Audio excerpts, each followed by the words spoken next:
Le pasteur l'a toujours témoigné, il n'a jamais eu honte de le dire. Quand nous nous sommes mariés, le pasteur ne travaillait pas, c'est moi qui travaillais. Et quand je travaillais, je voyais que mon mari n'avait pas de travail. Qu'est-ce que je faisais? Je prenais mon temps, je priais pour lui. Je priais pour lui, je ne le dénigrais pas. Je ne lui disais pas, bon toi, de toute façon, voilà, t'as rien, c'est moi qui ramène l'argent à la maison. Non, je ne l'ai pas fait. Parce que je sais que Dieu avait un avenir, une espérance, une vision, un but pour lui. Alors j'ai pris le temps, je me suis mise à genoux dans la présence de Dieu. J'ai prié, j'ai intercédé, j'ai pleuré, j'ai même mis le rhume. J'ai prié. Donc toi tu es venu à la fin de l'histoire aujourd'hui, mais tu n'as pas connu le début. Tu ne sais pas comment nous avons commencé. Tu ne sais pas comment nous avons pleuré. Tu ne sais pas comment nous avons gémi. Tu ne sais pas comment nous avons mis les genoux à terre pour prier. Tu ne sais pas mon frère, tu ne sais pas ma soeur. Dans le lieu secret au Canada, les nuits je me réveillais, je priais. Je mettais mon mari devant le trône de Dieu. Je disais, Seigneur, agis. Seigneur, tu as quelque chose. Pourtant, j'étais même pas vieille convertie. J'étais nouvelle convertie. Mais j'avais compris que Dieu avait un plan pour lui. Je ne me suis jamais plainte. Jamais. Je me suis toujours mis à genoux. Et je le respectais pour qui il était. Ce n'est pas l'argent qui fait de quelqu'un qui il est. Ce n'est pas l'argent.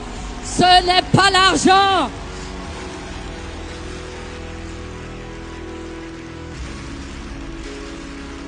L'argent ne te définit pas. L'argent est temporaire. Ça peut venir aujourd'hui. Ça peut partir demain. Ça vient aujourd'hui. Ça part demain. Mais ce qui te garantit, c'est ton identité en Christ. C'est qui tu es en Christ. Qui tu es en Christ. Qui tu es en Christ. C'est ça le plus important.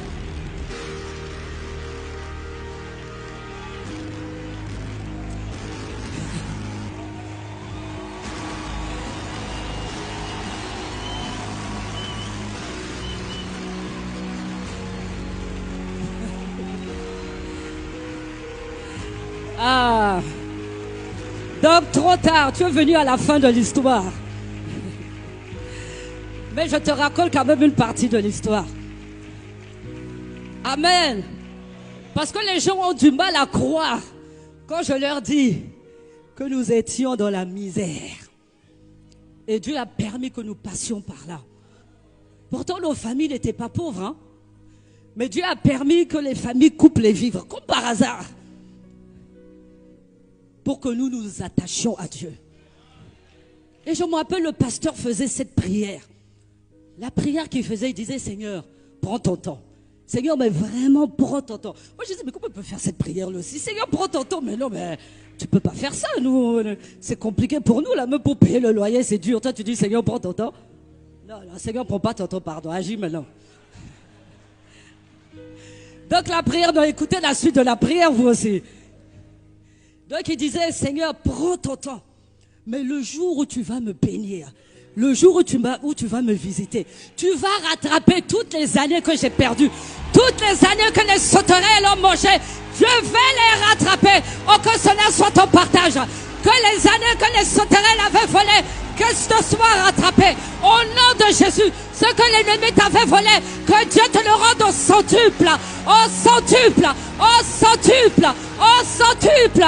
Au nom de Jésus, que tout ce que tu avais perdu, alors que tu te tiens dans la présence de Dieu, alors que tu pries, alors que tu gémis, alors que tu pleures, que Dieu te visite d'une manière extraordinaire, comme il nous a visités, que cette grâce aussi vous soit communiquée au nom de Jésus. Au nom de Jésus.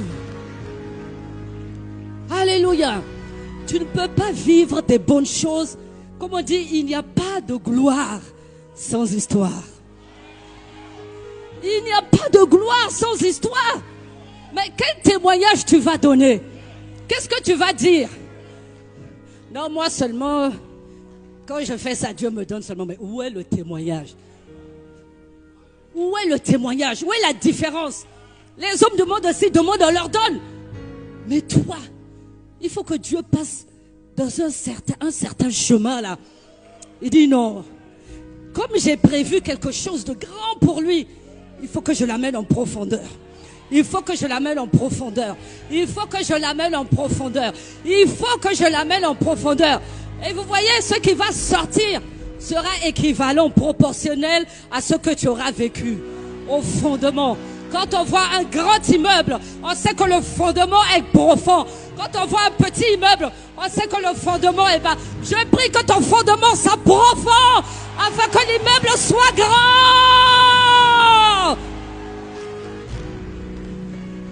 Donc quand tu passes par des moments difficiles, bénis Dieu.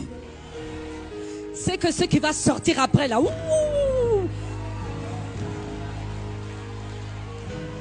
c'est que ce qui va sortir après va te dépasser. Tu ne sauras même pas comment dire merci à Dieu. Tu te couches, tu dis merci. Après tu dis allô, merci, là est bizarre. Tu te lèves, tu lèves les mains, ah merci. Tu te mets à genoux, merci. Oh, tu lèves le pied, merci. Tellement Dieu t'aura visité d'une manière que le merci, même tu ne sauras pas comment dire merci à Dieu. L'intercession. La puissance de l'intercession. Imaginez si je n'avais pas prié. Si j'étais resté dans mon coin. Bon, bah écoutez, hein, Seigneur, c'est ta volonté que nous soyons pauvres. On va rester pauvres. Bon, la Bible dit aussi qu'il y aura toujours des pauvres. Amen. Tout le monde n'est pas appelé à être milliardaire. Amen. Mais la Bible dit que tu auras au moins de quoi manger, de quoi boire. C'est le minimum au moins. Amen. Donc imaginez si j'étais resté là. Alors que je savais au plus profond de moi que Dieu avait quelque chose pour nous.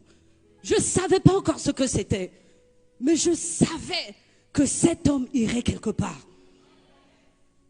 Et Dieu m'a placé à son côté parce qu'il a dit tu vas être son aide.